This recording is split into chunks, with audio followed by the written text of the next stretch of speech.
Hi, everyone. Judge Andrew Napolitano here for Judging Freedom. Today is Thursday, September 26th, 2024.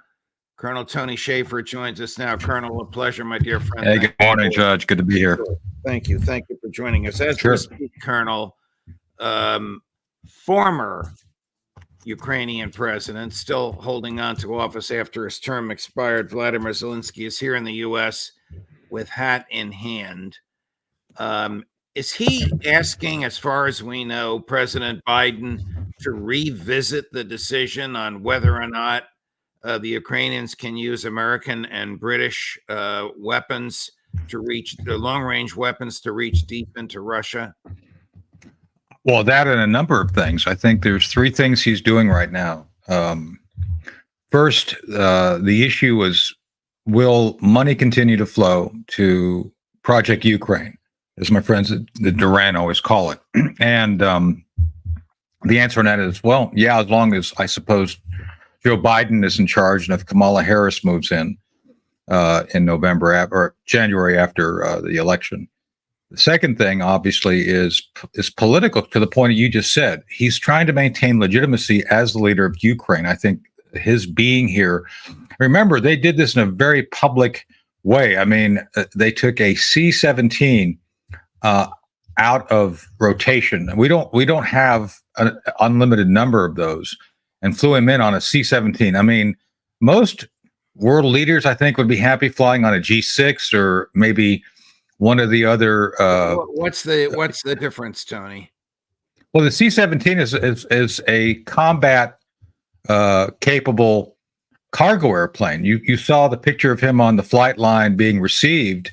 Right. I think it was New Jersey, and that's a C-17. Those things are very expensive. You know, our friend Brigadier General Blaine Holt used to run those things, and it's limited resource. Those things are constantly being used to move military equipment, manpower, and things around. So was this done at the expense of the American taxpayer? Oh, yeah. And for show? Yes. Oh, absolutely. It was a big campaign. Look back what happened. It was a campaign commercial for Kamala Harris. Think about how it all rolled out. He rolled in on the C-17, this military aircraft. He was greeted warmly. They took him to a plant where Josh Shapiro was signing signing artillery rounds for him. Judge, did you know that the Democrats are the party of peace? I heard that somewhere, and I just want people to remember that. Look at that. There he is with they're signing bombs, man. Zelensky, and between them is Senator Bob Casey. Yeah. I don't know. All at taxpayer expense. I don't know if he's signing it the way Nikki Haley did with the words "finish them," but he's certainly writing something that's more than his name there.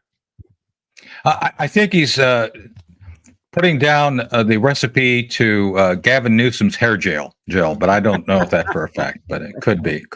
Anyway, so back to the topic. But let me finish my answer, if you could, don't mind. So, but yeah, and the last factor, obviously, is the policy of how are those weapons going to be used. I think the policy was the last, but obviously it's important because we're talking about it. And the issue becomes, what can the Ukrainians do to continue to, in their view, create conditions for success on the battlefield against Russia? And because of the Kursk incursion by the Ukrainians, the Russians continue to make progress in Donbass. They basically, I believe that the Ukrainians really shot themselves in the foot. And now they're looking at more extreme options to try to do something to regain the initiative. And all they've got left, as far as I know, is doing things to be more provocative. You be more provocative, like hitting that ammunition dump in Russia, and you try to do things to actually go after major political targets. I think they want political targets to be able to hit Moscow and things like that. And I don't believe Biden gave him that. They gave him everything else, but they didn't give him that, I don't believe. All right, we'll get back to President Zelensky in the U.S. In a minute. Whatever happened in Kursk? It's not on the front pages anymore. Some of our because they're not doing well. So some of our guests are saying that the Ukrainians are totally surrounded, and it's just a matter of time. Yes, that's right. I agree with that. The Russians have been playing a game of, again, Alexander Merkel has said this. I'm not taking credit for this. That they've been playing a strategy, the Russians, of aggressive attrition. That is to say, and that's why they were so effective, the Russians, in defeating last year's offensive that was supposed to see the Russians defeated. Well, the Russians just let the Ukrainians throw wave after wave after wave of military force against reinforced lines, and it kind of just went away. And so now the Russians said, oh, we'll just do the same thing. We'll just surround them and let them kind of try to fight their way back, and they're going to lose. And so they're basically defeating, they're dismantling the Ukrainian military piece by piece, bite by bite. They're not going for a big dramatic, let's do a big old tank battle. It's like, no, we're just going to nibble away at them and let it fade. And I think it's an effective strategy. And I'm not pro Putin. I'm just saying that's what they're doing, and it's being effective. What is the status of the relationship between the two militaries now? How precarious is the Ukrainian military? How close to achieving President Putin's goals is the Russian military? Well, I think the Russian military is counting on the momentum of the Ukrainian military to kind of continue to do what it does. It's predictable. And because it's predictable, the Russians can plan against it. So, they're going to hit something. They're going to have so many troops, and the Russians can conveniently move enough defensive resources somewhere. Or right now, they're going the offensive in Donbass, and they're using, again, incremental. Let's see if we can take this village. For a while, they were going through villages really quick. Now the defensive lines seem to have reestablished itself. But it's gradual. They're not going for the touchdown. They're going for the 5-yard increases every play, and they're doing it effectively. And I think the chances right now are better that Ukraine as a nation might fall through the stresses placed upon it by everything going on. You just mentioned that Zelensky's, kind of a dictator now. He's not really elected because his term is expired. You've got issues with their leadership. Ukraine has fired some of their leadership just recently and gone through a kind of a reset of that. And then ultimately the money. Will the money continue? If the money dries up, it's all done. And I think Trump understands that. So not to get President Trump in trouble here, and I'm not speaking for him, but I think one of the things he recognizes is that if you really want to get this thing to a negotiating table, you basically stop pouring gasoline on the fire, and that gasoline right now is funding from both the EU and the United States, and that would, if that dries up, it's all over for. And I think that's what that's one of the things Zelensky was here to make sure of, is that money continues. I'd like your take on what happened in the past 2 weeks, Tony. About 2 weeks ago, 2 weeks ago to the day, Secretary Blinken and his British counterpart, Foreign Minister David Lammy, were in Kyiv. They were with President Zelensky. They were speaking in English on international television, and they were dropping every hint conceivable that within the next 24 to 48 hours, Keir Starmer, the Prime Minister of Great Britain, and President Biden would authorize the use of British and American long-range missiles to strike deep into Russia. Then President Putin issued a threat. Then Sir Keir and Tony Blinken flew to Washington. Then a very, very perturbed and angry Joe Biden, in the presence of Prime Minister Starmer, said, we're not doing this. What happened? Well, I think someone got to Biden in a good way. I mean, look. Do you think it was Lloyd Austin? Do you think the Pentagon said, we're not ready for this? I said this last night on the network, Judge. I was on Newsmax on Rick Leventhal's show. It's like, we're not ready. If you really somehow, if we, the U.S., really somehow want to get into a war with Russia, we're not ready. Now, the one thing I forgot to mention is Zelensky's peace plan that he came back to brief. Now, the peace plan is get NATO drug into the war and make us, the U.S., fight it. That's Zelensky's peace plan. And it's like, that's not peace. And again, I want to say good things about Lloyd Austin. When I'm critical of him, I'm very critical, as you all know. No, I think the Pentagon has been the one bastion saying, man, oh man, this is not the time. We don't have the resources, the manpower, or the ability to focus on China. on the Middle East and then potentially getting directly into a hot conflict in Ukraine. So I think the Pentagon made it very clear. General Pat Ryder's made it, I think, clear that the Pentagon's not digging this. And the Pentagon, I think, voted finally saying, you know, Mr. President, if you get us into this, we don't think, first off, that Putin's bluffing. And I've said I don't think Putin's bluffing. This is a red line that Putin will not permit. And the other thing, did you notice that NATO and the British keep saying, oh, there's no red lines, there's no big deal? And it's like, man, they're trying to get us, as far as I'm concerned, they're trying to get us into a shooting war.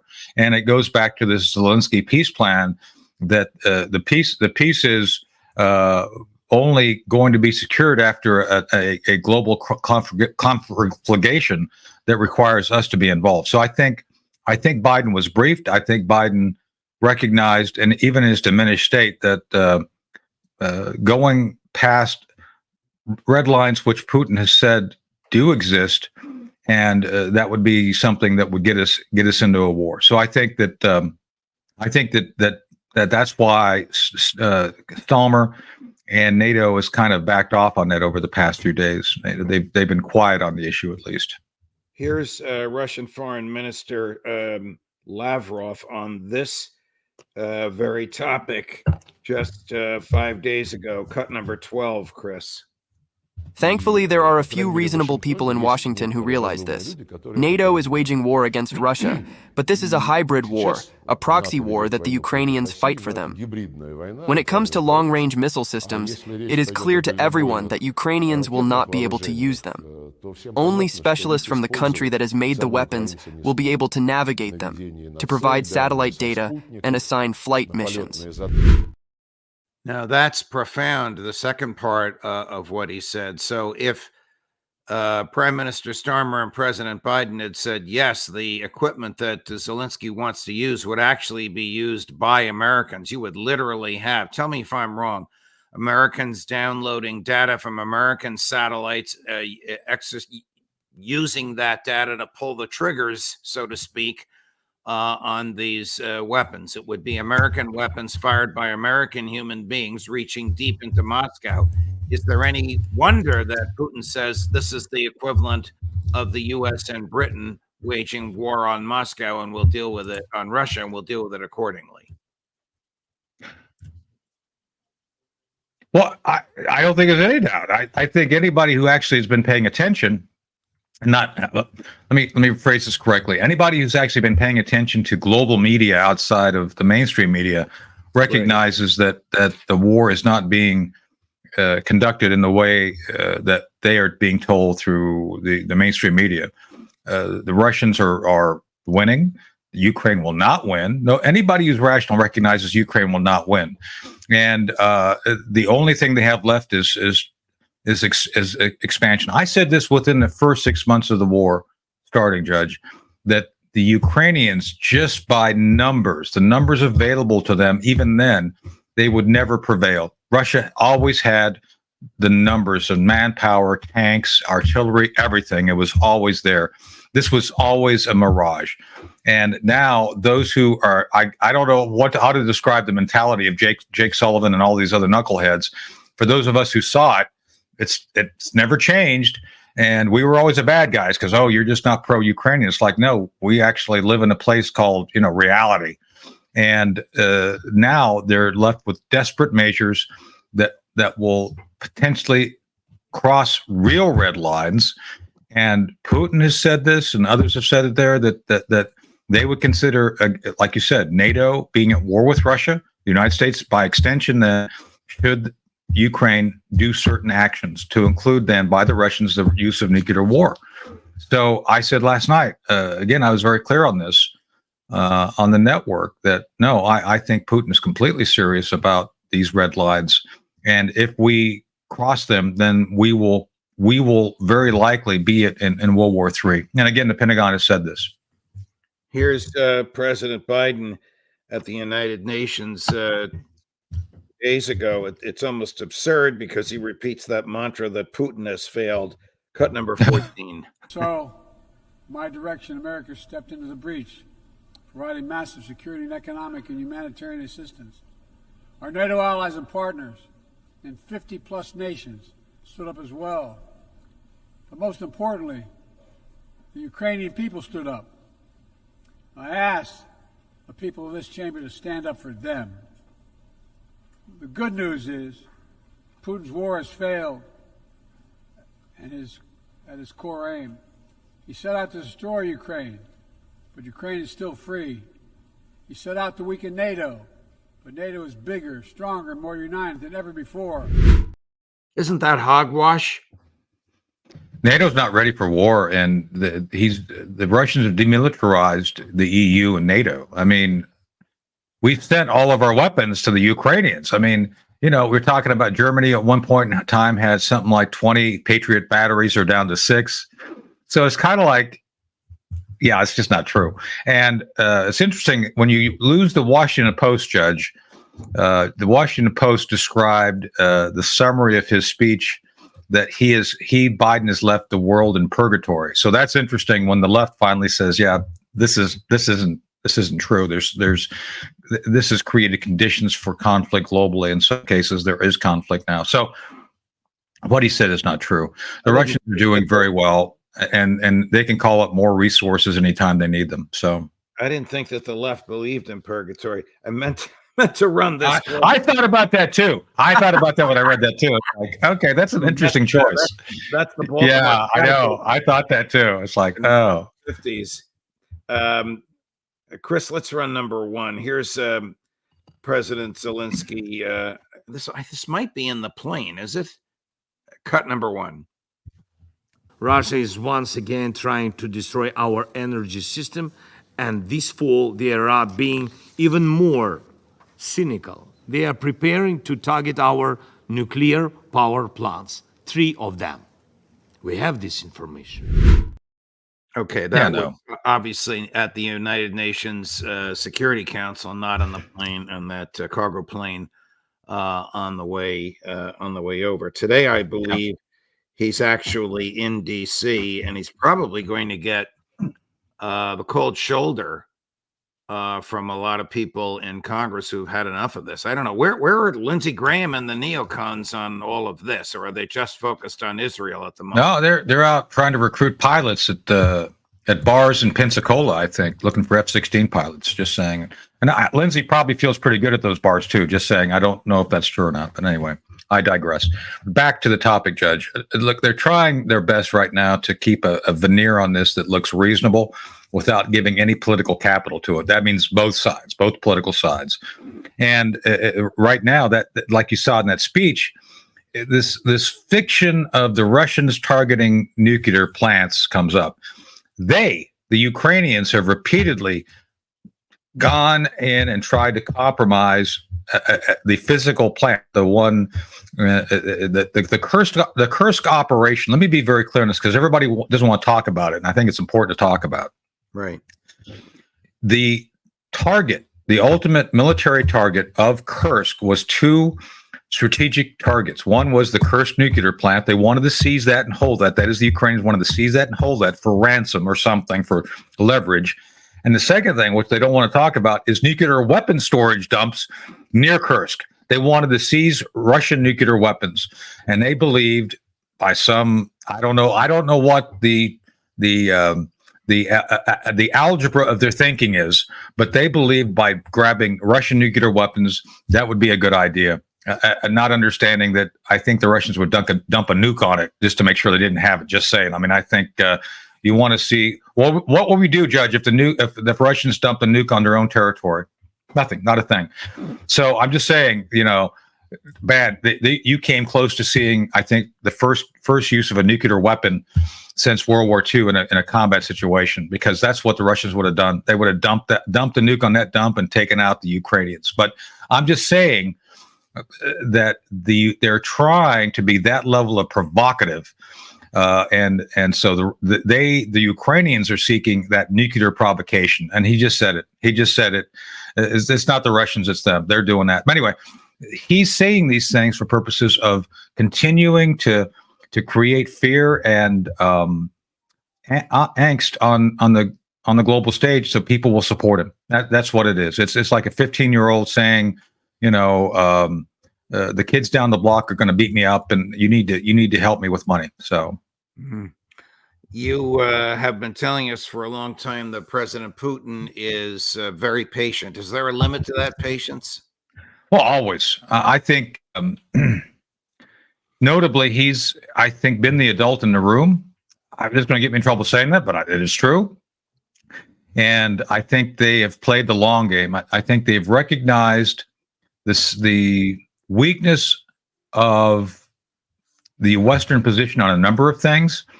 I think that right now, because they've been very deliberate. If you recall, they did the incursion, and I keep hearing this fiction. I was listening to NPR yesterday. Do you ever listen to NPR? I was listening to NPR yesterday, and I was rolling my eyes so much I almost rolled off the road because they were like lying all the time.